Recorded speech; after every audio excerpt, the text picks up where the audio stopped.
You're listening to a podcast by the Center for Action and Contemplation. To learn more, visit cac.org. Greetings, I'm Jim Finley. And I'm Kirsten Oates. Welcome to Turning to the Mystics.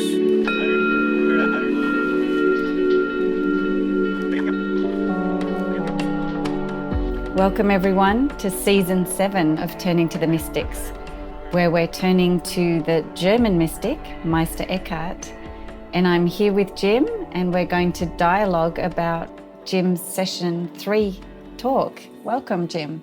Yes, glad to rejoin you for Eckhart chat. Yeah. What a rich session this one was, Session 3. There was just a lot in there to digest. I really enjoyed it, and I think I could listen to it over and over again to really capture everything and digest everything that you offered. So I hope today we can explore a few of the concepts. And again, if people want to send in their own questions, we do a question and response with listener questions at the end of the season. So I'm sure there'll be some additional questions that will be helpful to everyone coming in for that. So to get started, Jim, you said towards the end of the session that Eckhart is not teaching a method. He is instead inviting us to be more consciously aware of choices we can make throughout the day. So would you say this is a way of life we're trying to adopt?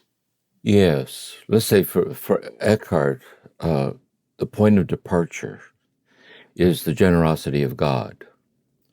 So the Gelazonite, the generosity of God, is that the abyss-like depths of God, the ground, is by the generosity of God given to us in our nothingness without God. And so God's ground is my ground is God. So there's a communion already given, like an infinite self-donating generosity. Then he says that the powers of the soul, the things as we go through the day, today we would say our faculties or our personality, our experience of ego consciousness in our language. He would say maybe the interiority of our ego or the interiority of our faculty, that our faculties that are knowing self and all that it knows, or remembering self, all that it remembers, our loving self and all that it loves, is exiled from the ground. So we that which we attain through our powers, through our knowing, our loving, our remembering, our senses, but not the ground.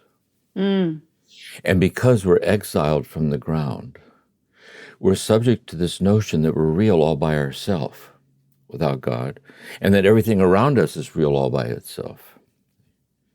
And because we think that there's nothing to us but what we experience ourselves to be, getting to another day from life to death, we cling, possessiveness of heart, to understanding, to knowing, to having, to loving. And that clinging is really clinging to an illusion, namely the illusion of a self being real without God, because God is being poured out as the very reality of ourselves in our nothingness without God. And that clinging then is the hindrance that keeps pervading our discontent. So the next level for Eckhart, I think, is our faith. For in our faith, God accesses our powers. So that God accesses our understanding. So when we hear in the scriptures that God loves us, through the power of the Spirit that dwells in our hearts, we're given to a certain interior knowledge that God does love us. And in that sense, then, our understanding is transformed in knowing that we're infinitely understood. Likewise, in our memory, is through faith, is to know that God will never forget us, ever, ever, ever forget us. We're eternal in God. This moment is eternal in God. Everything is forever in God, that would never be forgotten. And also in love is this infinite love, so infinitely in love with us, that it has given us the very abyss-like depth of itself as our own depth. And this phase we might call similarity. So we move from dissimilarity, possessiveness of heart, like the image looking in the mirror, and we think that we're real without God, to the similarity of through faith, discipleship, devotional sincerity. And as that ripens over time, we get to a place where we come to the edge of ourself, We're really the hidden center of ourselves. And he says, they're flashed forth before my soul. See? And if only I could attain it, I would possess all truth. It comes by stealth to steal the soul away from itself. That is, and what you're really glimpsing is the ground. And having glimpsed the ground, you realize it's your homeland. And then you seek to go there, like longing for the ground. But how do I do that? See? And that's the path of Meister Eckhart. So he gives some practical strategies of as we go through the day that we can practice finding our way to the ground day by day consciousness by being sensitive to certain tendencies in our heart. And that's kind of the setup, I think, for Eckhart and path. I'm interested in, you talked about he's trying to help us with this sense of discontent. And is it discontent with life that we might feel it with life in general, or is it a particular this discontent with not being able to access the ground? Is it, or both? You know, St. Augustine, you made our hearts for thee, O Lord, and our hearts are restless until they rest in thee. That God has created us in such a way that nothing less than an infinite union with the infinity of God will ever be enough for us. And that's our discontent. See? That if we're even capable of attaining it or losing it, it's infinitely less than what fulfills us. But it takes a while to come into focus to understand that. Yeah. And like everything suffers from not enoughness. Mm-hmm. Everything, no matter what it is not enough because it's not infinite. See? It's not infinite. And so that's the longing. We get a taste of this infinity given to us as our very life and our nothingness without God. And having tasted it, we're just content, especially in the gift of having tasted it. Mm-hmm. That's the grace dilemma. Now that I've tasted it, I don't know how to consummate the longing that the glimpse has awakened within me. So the teaching of Meister Eckhart, and each mystic, these are the teachings of all the mystics, notice, but each one has his or her own language for this. So having glimpsed it, then what is the path? And he's living out in the world. He wasn't cloistered. He's living out in the midst of a busy world. So how can we, in the midst of the busy world, follow this path to consummate this longing? You talked about the way through faith God accesses our powers and starts to illuminate them. And just listening to this path of detachment, there seems to be something in the way the powers get illuminated that we can be more open to suffering as part of life, so that we're not going to cling to joy or reject suffering in a certain way. Would that be true to say? Yes. You know, in the session where I gave some examples that he gives, and one of them is whether or not we're in a state of joy or a state of sorrow or suffering. We should be detached from that. So if we're in suffering, because suffering is ribbon through life, we should always do our best, first of all, to be a non-violent, nurturing, protective person that doesn't contribute to suffering. And when suffering occurs, there's the moral imperative of doing our best to liberate ourselves and others from suffering. But insofar as we're not able to do so, or it's a process where it's still there, we are not to let the suffering lay claim on us as having authority to who we are. For the innermost depths of ourselves is this ground that we've been quickened or we've glimpsed, innermost. And so, in the surrounding levels of ourself, there is the suffering, but we're to hold fast to this hidden center, this liberated hidden center, that the suffering can't touch. Thomas Merton says that it is not subject to the brutalities of our own will because it belongs completely to God, and we're to hold fast to it. And this is where meditation practice comes in too. I think the daily rendezvous to practice this in a quiet space, so during the day we live that way. And likewise, if we're having a joyful, that we should be happy for joyful times and be delighted in them and be grateful for them. But to know that the joy that we experience in the powers, illumined by faith, is infinitely less than the infinite joy, the joy that death doesn't have the power to destroy, that's being given to us in the ground. Because the joy that we experience in conditioned states is ephemeral, it's passing. just like the suffering we experience is passing, and the self that suffers and joyful is passing.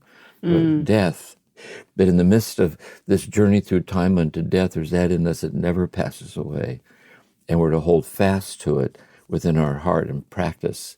Every time we catch ourselves getting reactive, every time we catch ourselves acting as if the outcome of the situation has the authority, we're to take a deep breath and remind ourselves that it's not true, that there's this hidden, unfelt, deep, abyss-like center, see, in which we're being unexplainably sustained in the midst of the circumstance. It sounds a little bit like removing ourselves from the sense of cause and effect in the world that we live in.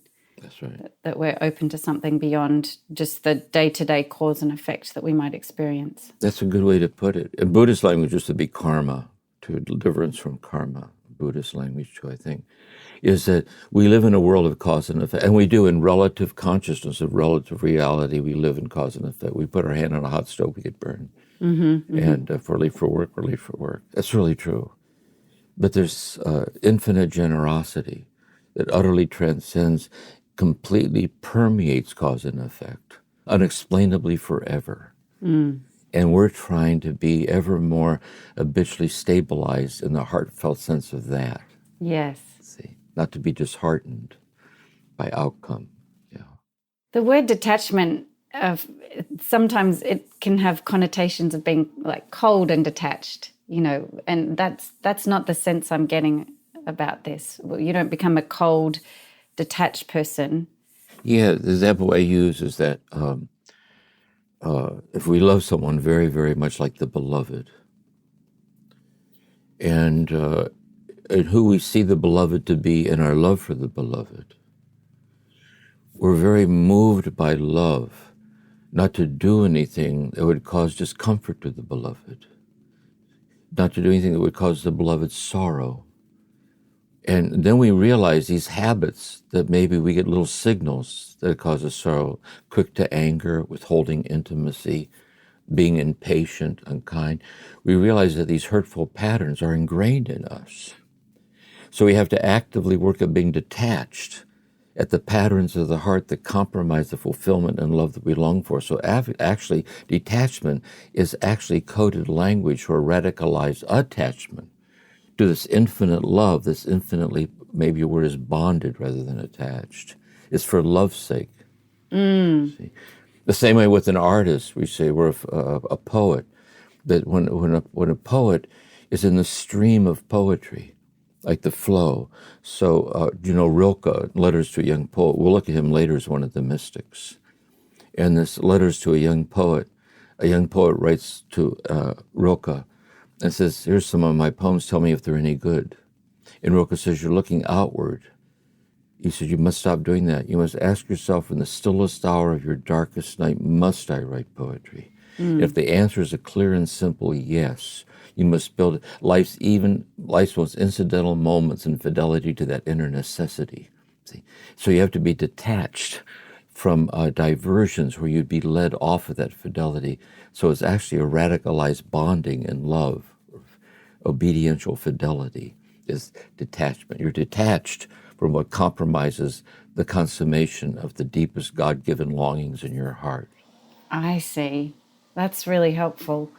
So this idea of the journey in faith and the idea of kind of the measure of our faith is love, and we're trying to be a loving person to ourselves and others and the world. So we can do that wholeheartedly. We're not detached from trying to be a loving person or to the love that we want to share, but it's something different to that. I see what you're saying. Detachment is kind of confusing in this way. Yes. Let's say to follow Jesus, like discipleship, follow me. And so the disciple's heart is bonded to the Lord of your true self. To love the Lord your God with your whole heart, your whole mind, your whole strength. Instead of detachment, you would say, to ask God for the grace not to be led off that fidelity. I see. By passing things.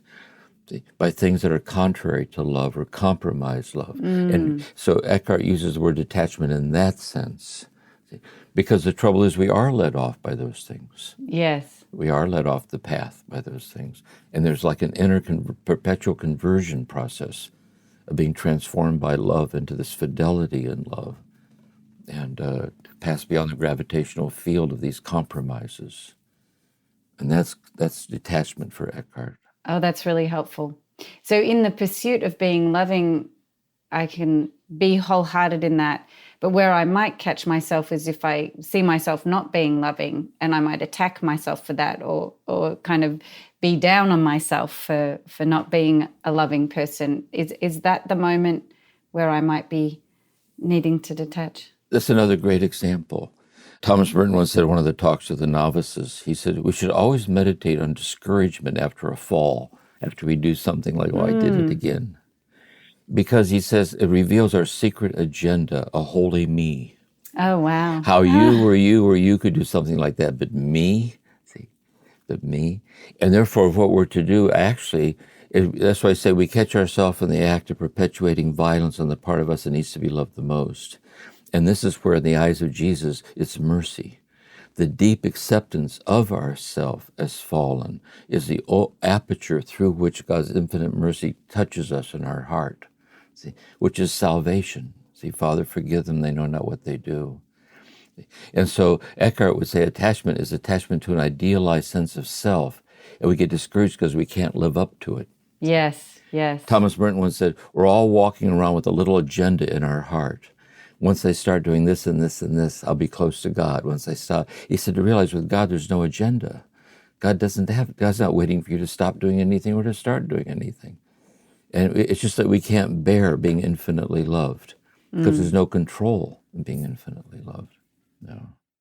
That's helpful to hear, because I do feel like a lot of times our responses are not conscious. They come out of somewhere we didn't see it coming, like the reactivity, the anger, the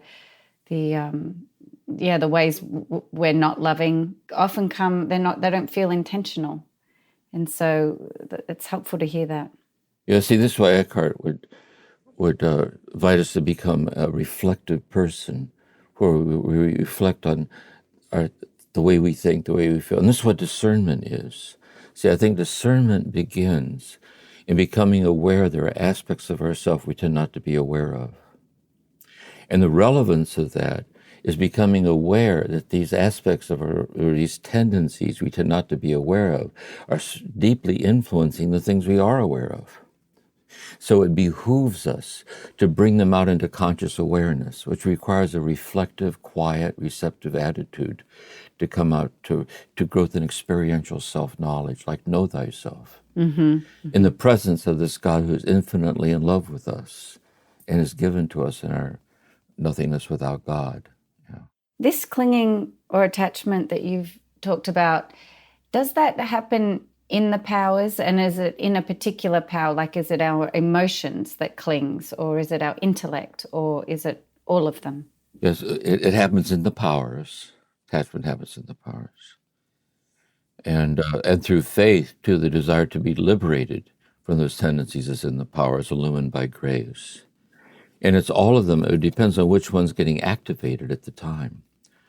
So, for example, if I really feel the need to understand something and I can't understand it, I get impatient with myself, in which case it's the powers, see, trying to push through and force its way through. See, if it's in love, like the brokenness of love or love lost, whatever it is, then it's through love.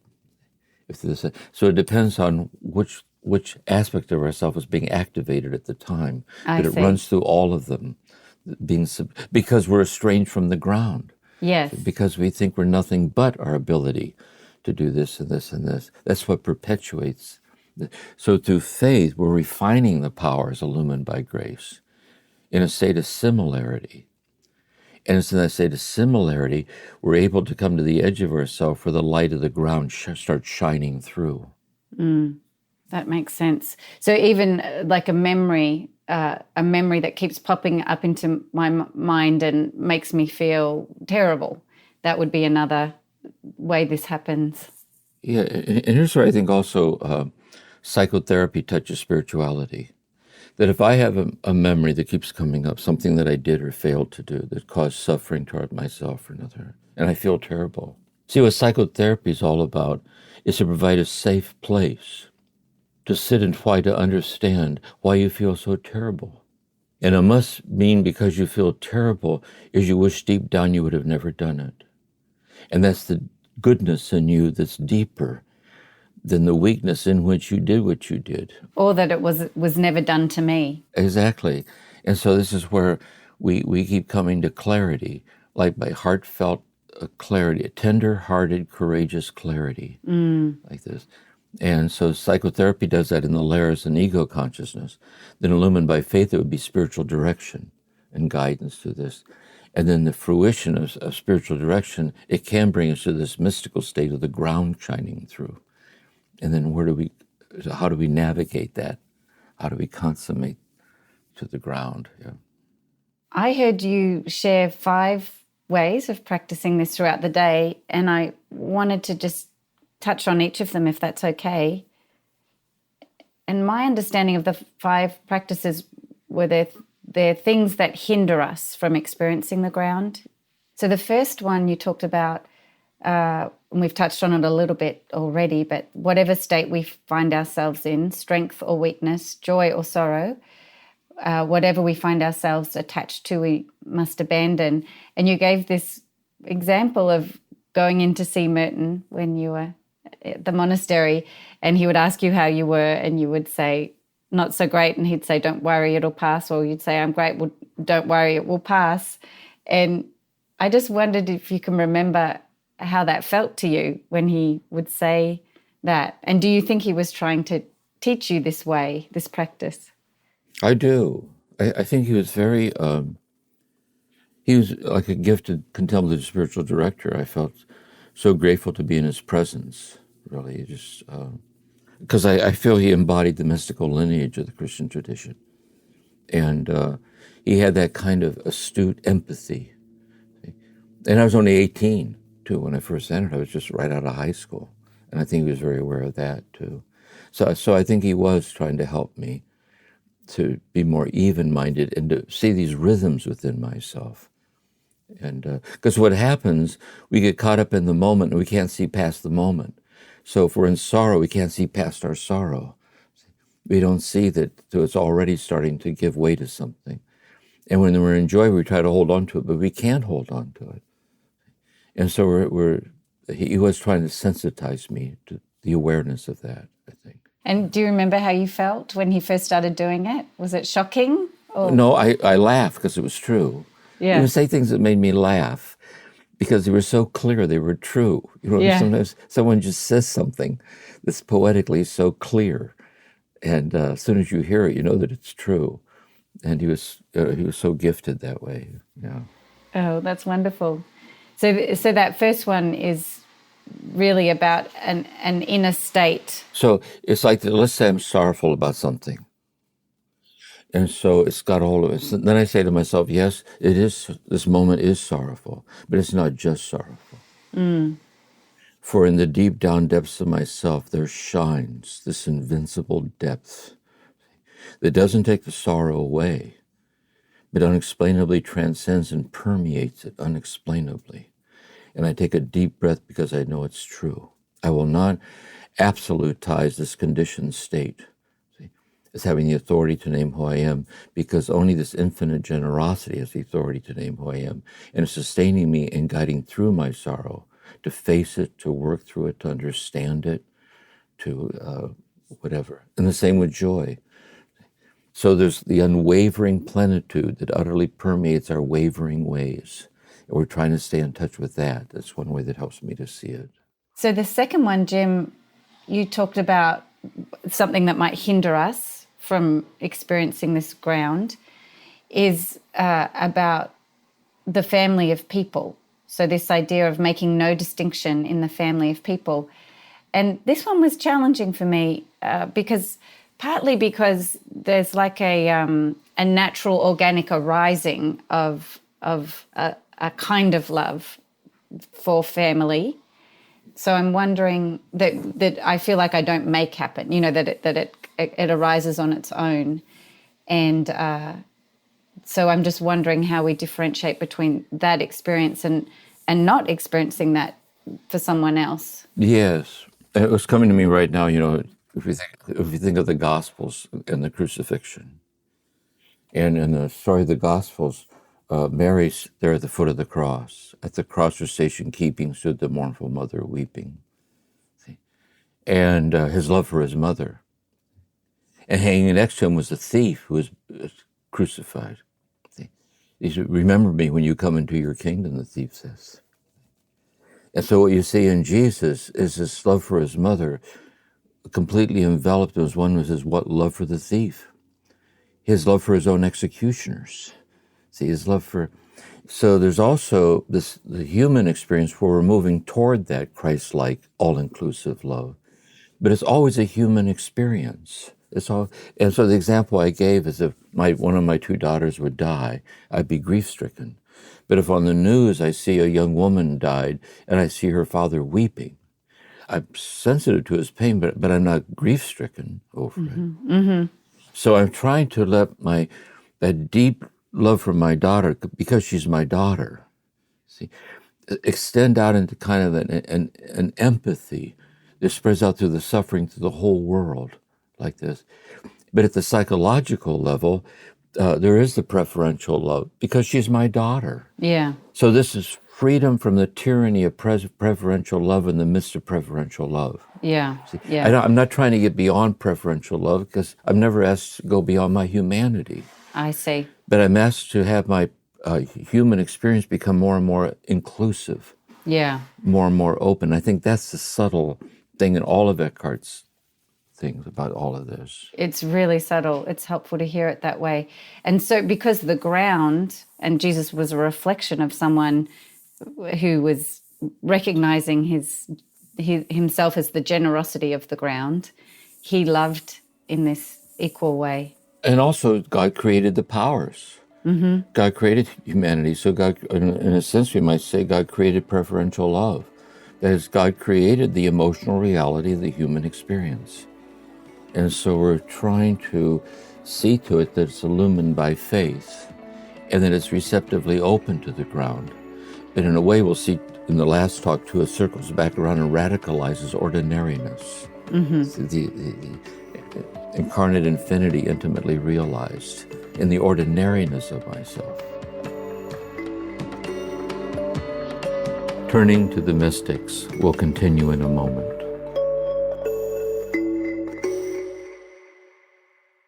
Many of us feel increasing anger at injustice, violence, and indifference in our world today. Join us March 14th for What Do I Do With My Anger? An online gathering featuring Richard Rohr and Brian McLaren. Learn ways of transforming anger into loving action. Inspired by Father Richard's new book, The Tears of Things. Register today at cac.org/anger. That's cac.org/ANGER. What does it mean to embody salt and light? In 2025, Richard Rohr's daily meditations turn to Jesus' timeless metaphor for reflecting love into the world. Amid this season of uncertainty, join us in living with trust, being salt and light. For 18 years, the daily meditations have inspired thousands of readers like you. Subscribe today at cac.org/saltlight2025. That's cac.org/SALTLIGHT2025. Jim, would you also flip this one about the making no distinction in the family of people? Could you flip it the other way around, that if you were from a family that, was caused you trauma or wasn't good to you or put you down, those sorts of things, that this would be an encouragement to detach from that having the say over who you are and how you see yourself? This is a big issue in psychotherapy where there's a history of childhood trauma. And a little girl cannot see her own preciousness. She has to see it mirrored in her parents' eyes. And if she looks into her parents' eyes and no one looks back, or the very adult she needs to love her are the people who are abusing her, she internalizes their blindness towards her, and she becomes her own blind spot to herself. Like she loses the preciousness of herself. So in therapy, she lets the preciousness emerge, which allows the grieving to start, like to grieve. and to reclaim yourself. And then you have to be true to your boundaries. It depends on who your parents are today and how they treat you and so on. And some people simply can't be in contact with their family of origin because they're still abusive. But I mean, at the deep level, you forgive them or you're open to them, but you have to honor the boundaries of not passively allowing anybody to treat you in ways that violate your deep essential worth and value in the eyes of God. Like that. So sometimes you have to navigate your way through those things. So the next one has to do with time and a commitment to a project. And I'm just going to read the quote. It said, every such attachment, every premeditated work which deprives you of this ever new freedom. So I was wondering what this freedom is that Eckhart's talking about. Yes. Examples I use is that whenever we undertake a project or a worthwhile goal, say we're a teacher, we're going to teach the class, or say the effort I put into wanting these sessions to go well on the mystics, I have to invest myself in an effort to bring myself to I have to prepare for it. But if my inner peace is dependent on how it turns out, that's attachment. So I want it to turn out well. I have to do my homework, to do everything in my power to do the best to make it turn out well. But to be at peace if it doesn't turn out well, because it might not. It doesn't always turn out well. And if it doesn't, I process to see what I learned from that. Like, why didn't I learn? So the next time I'll be better prepared to do that. So that's what he's talking about, not having this foundational depth of myself dependent on how it turns out. If I want to finish it on time, if it's going to measure up to someone's expectation, I hope that it does. But I'm be detached from absolutizing those concerns, because there's something within me, which is this love that utterly permeates me through and through, regardless of how it turns out. Mm-hmm. And that would be the freedom, like finding that place that's a sense of freedom to choose that over the work or the goal having the say. Yeah, that's why I say God's not wringing her hands hoping we make it on time. Because God, we're infinitely judged with mercy. And God's given us the ground. And God's given us the ground. So we're in the midst of an overwhelming, in God we live and move and have our being. We're living in the vast interiority of the generosity of the ground. And yet the idolatry of the outcome of a conditioned state. So anyway, I think that's the insight. I feel like a lot of workplaces push people to be attached to their goals and outcomes. And they really do. It can be a scary place, to feel like if you don't achieve the goal, you might lose your job or you won't be valued by the organization. There was a book that came out years ago, which I liked when I was seeing people in therapy. It's called, I think, The 7 Habits of Highly Effective People. And one of the habits is unaffected people are always behind. They're always like, he said, but he knows one habit of highly effective people, like say an administrator, is when you come in to see the person, the administrator in effect says, I got 8 minutes for right now. If we need to reschedule later, we can. Sit down. And during those 8 minutes, you're the only person in the world. You're the only person in the world. And they're effective because they're present. Where other people, because they're behind, they're not present to you. They're always looking at their wristwatch because they're already late to the next meeting. And that's burnout. So in a way, Eckhart is like the depth dimension of that habit. See? And you also get the feeling when he gave his sermons, he was very present. He was very present. And so I think it's sensitivities like that. Yeah, that's really helpful. And I think the inner work too of like when you have a performance review or when you hand in something and you later get it back and you see there was mistakes, it is watching that inner dialogue that we've been kind of programmed to have since going through school and our workplaces to. Yeah, and I also think this in spiritual direction too. Sometimes there's long-standing habits that compromise who we sense deep down we are and are called to be. And it's a learning curve. It goes on for years sometimes. And sometimes we get disheartened or impatient. But we're kind of to realize that our sincerity on the learning curve, along with 10,000 setbacks along the way. In AA, they talk about slow progress marked by heavy setbacks. See, we're to learn that there's deep lessons for us to learn in our progress, because God's infinitely accepting of us in this, because otherwise we're tempted to be discouraged. And yeah. You talked about the generosity of God welling up in the situation, in and as the outcome, regardless of the outcome. And so would you say that the generosity of God is in both what we might experience as the positive and the negative outcomes? I would. And to me, what I think the prime lesson there is death. So Elizabeth Kubler-Ross on the stages of dying, denial, anger, bargaining, then depression. Those stages are all the ego coming to the end of itself. And that's that. But she says acceptance is beyond that. And she said it's such a profound experience to be in the presence of a dying loved one who's come to acceptance, because it's freedom from the tyranny of death in the midst of death. And something deathless shines out through their death. And so that's a nice metaphor for Eckhart. Why wait to the 11th hour to learn that? Yes. Why not learn it now? I was thinking about that too when I was listening to this episode, because there's a way we are naturally being detached from things as we age and move towards death, like things that we might have enjoyed clinging to, the way we looked or our athletic ability or those sorts of things. We're being forced to It's true. to deal with letting them go. But the Buddhists talk about hungry ghosts clinging to the branches of trees. And so there was an ability that we used to have, or a pleasure we used to have, or an engagement we used to have is no longer there. But even though we pass it, we try to hold on to it. Yes. See, and we suffer. See. And an example I use in my talk too is, like, what if I died in my sleep tonight? And there'd have to be this announcement, sad to say that Jim will not be able to finish the series. He died last night. And there you go. But it's true. See, Eckhart's trying to help us to see, well, if God's Lord of life, God is Lord of death. God's the infinity of life. God's the infinity of death. And we're trying to come to a place where we can't comprehend it, but we can live in fidelity to the sensitivity of our heart that that's true. Well, I do not enjoy thinking about that, Jim, but we'll...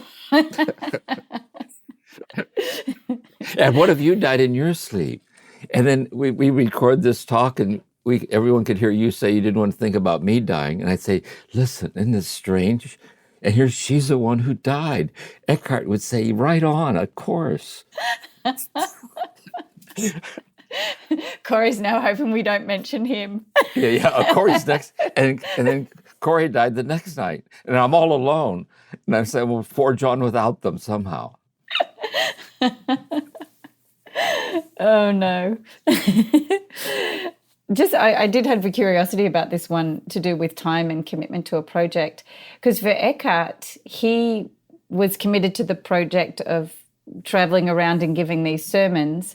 And as a result of doing that, he ended up being treated quite badly by the church and being put on trial. I'm curious, I wonder if you think about how he might have reacted to that, or how that brought him to understand this experience more clearly. Yeah, it's kind of complicated. You can read about it in the resources that we'll give the people. But basically what it was, a writer Sherman talks about, in theology, like his Latin works at the University of Paris, like the Creed, is indicative thought. Like God is Trinity, God is eternal, God is love, God is... But as a preacher, it's imperative thought. It's not a set of beliefs. It's words directly to the midst of the heart, in the midst of a transformation. Like the parables of Jesus. Jesus didn't give lectures. So his parables are callings to the heart. And his judges thought he was speaking indicatively, which would mean he'd be guilty of pantheism. Everything is God. He never said that. He said just the opposite, actually. So he was just true to himself in an unreactive way. He just walked his walk and walked. And I think that's a deep mystery about this, is that this invincible light is kind of a fragile shimmering light at the circumference of a confused world. Yeah. But it's the true center. And as soon as you try to institutionalize it like empire, let's institutionalize it, then you're falling into attachment. Yes. See, yeah. it's like me being vehement about mystical union and how we need to understand it and get with it. And then I'm betraying what mystical union is, which is always childlike and unexplainably simple and upwelling of the immediacy that carries everything along to itself. And so that seduction of empire. So I think he was free from it. He felt it, but it was part of the mystery of the church. Is a community of infinitely loved broken people, and he walked his walk and complied with what they were asking him to show up to the trials. Yeah, he wasn't bitter. He wasn't cynical. He didn't leave. He just didn't. But he didn't give in either. So he just held his own, and I really think he was true to his. That would be my sense. I would assume. Yeah. That he saw through all of that. I like the way he spoke up for himself. That you're telling us the way he spoke up for himself, because detachment is not becoming passive when you need to be active. That's right. The next one was about prayer. So one of the ways we can be hindered. This is an interesting one, because we could be hindered from God from finding the ground in our prayer life. But you talked about when we show up for prayer and have no felt sense of God. It reminded me of when you talked about this kind of thing with John of the Cross and Teresa of Avila, how the prayer life changes. And I know they came after Eckhart, so Eckhart's not referring to them. But is this similar to what they were describing in their path? Yes, he's saying that if we go to prayer, it's really like the dark night for John of the Cross. It's the loss of the felt sense of the presence of God. And again, we would feel that, of course, we love that sense of consolation of God. It's a gift. But if we pray and we can't find it, see, it's attachment, because it's circling back around. I'm praying for myself so I can have this experience. So if it's not there, I'm to be detached from it.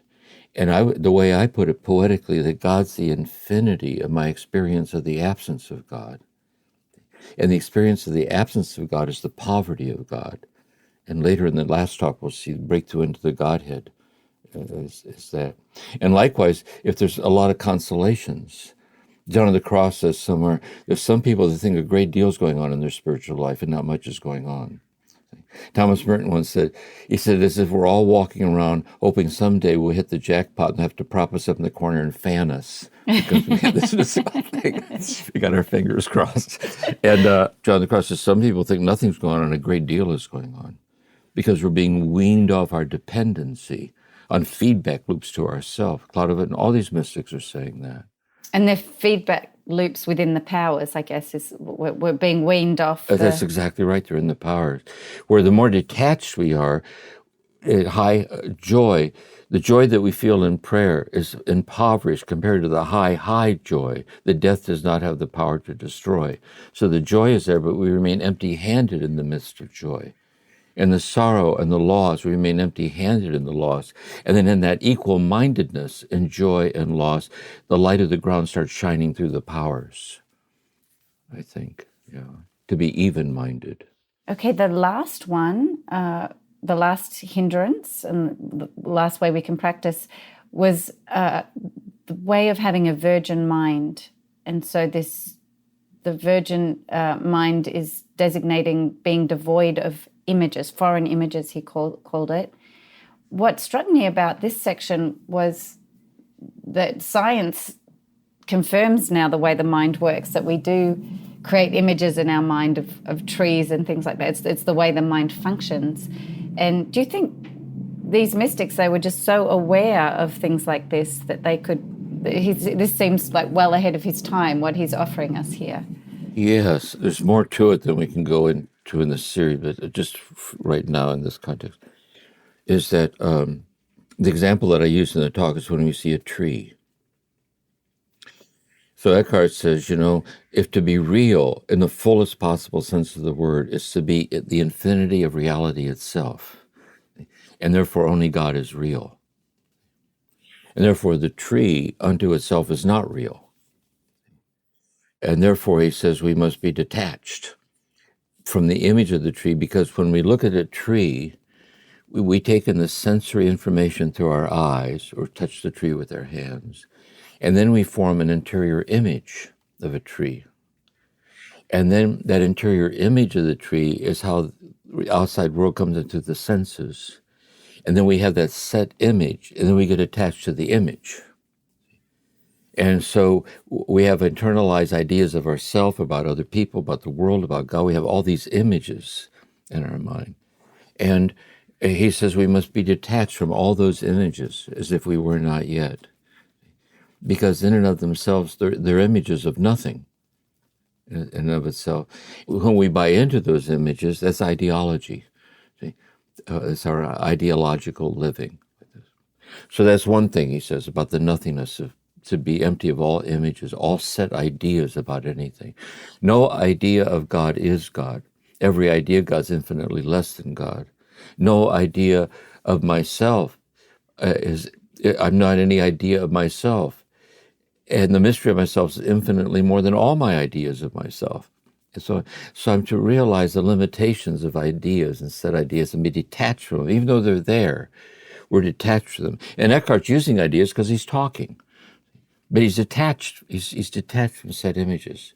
Then the flip side, Eckhart says, but if we sit and contemplate a tree, as we contemplate a tree, we become aware of the presence of the tree. And we become aware then that the infinite generosity of God is that God is the reality of the tree, and it's nothingness without God. So to be in the presence of the tree is to be in the presence of God. And so he says, to see a tree, to really, really, really, really see a tree, you'd never have to listen to another sermon again. It doesn't mean you wouldn't listen to one. He's giving a sermon. But you wouldn't need to, because you would know in your heart, I saw a tree.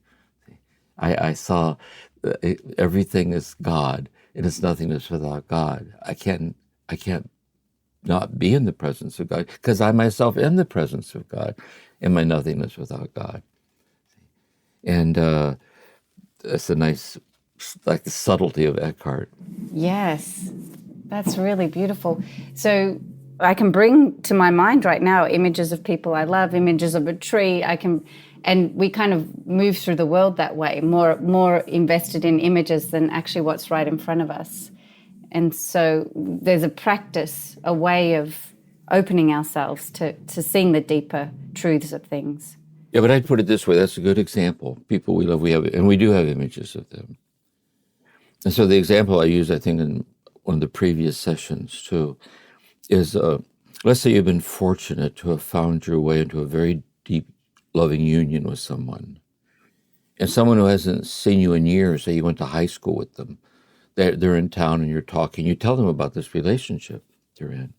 And you speak about this person and you show them a picture and what the person's like and so on.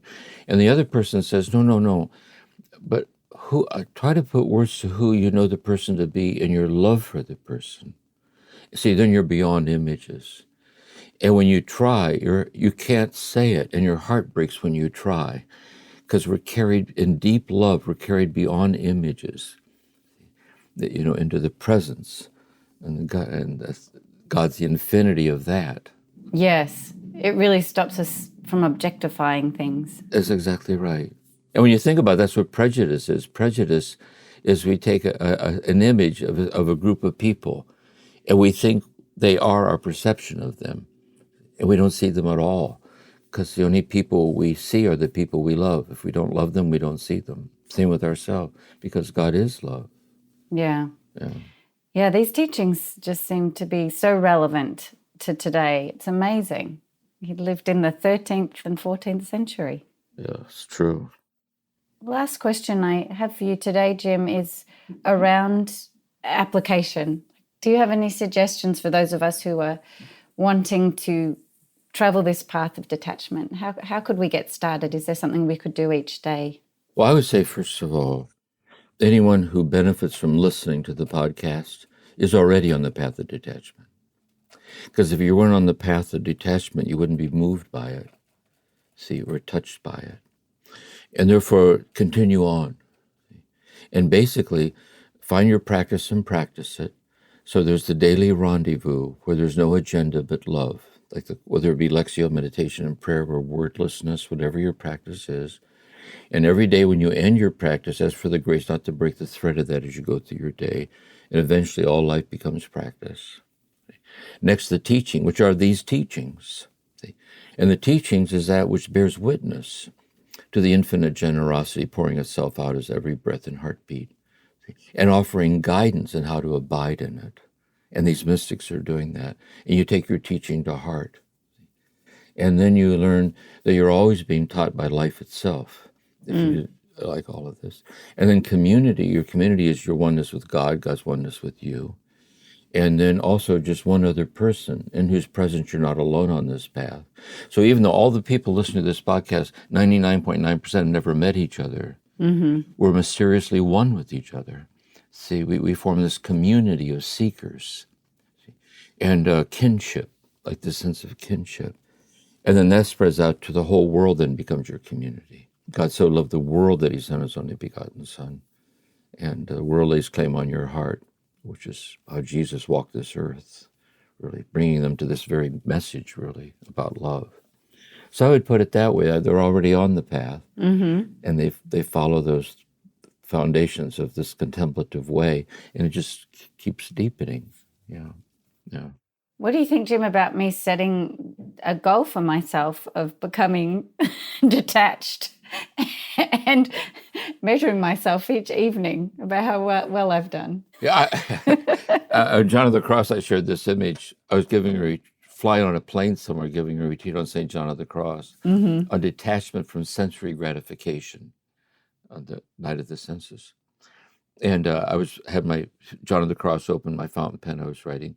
And when the attendant brought my coffee, I sipped it, it was cold. So I turned around and tried to get her attention, but she didn't hear me. So I kept writing on my detachment from sensory gratification. And I rang the little bell, you know how you ding like this? And I kept writing, she didn't come back. So I rang it 3 times, ding, ding, ding, like, can't you get some damn service on this plane? And I kept writing about sensory, and I caught myself. And I was so embarrassed. And then I saw I was attached to my image of myself as a detached person. Oh, yeah. Go to give a retreat. so it's good to set a goal, but the goal is a goal. And the trajectory toward that goal is where all the lessons are learned. Wow, yeah. Because it's like a goalless goal. Do you know what I mean? It never ends, really. But it's good to set goal in that relative sense. Yeah. It's good to set kind of a marker as a direction to head in, I think. Yeah, that's really helpful, but not to be attached to the goal. Exactly. Yeah, beautiful. Well, thank you so much, Jim. This was a bit of a longer session, but there was so much to talk about, and really loved the conversation. Thank you. Thanks for the dialogue. It was very helpful. Thank you. Thank you for listening to this episode of Turning to the Mystics, a podcast created by the Center for Action and Contemplation. We're planning to do episodes that answer your questions. So if you have a question, please email us at podcasts@cac.org or send us a voicemail. All of this information can be found in the show notes. We'll see you again soon.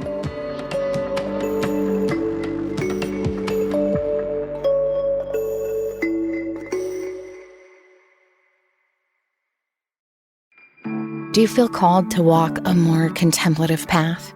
The Center for Action and Contemplation is an educational nonprofit supporting the journey of inner transformation. Our programs and resources will help grow your consciousness, deepen your prayer practice, and strengthen your compassionate engagement with the world. Learn more about our resources, such as publications, podcasts, email series, and events at www.cac.org.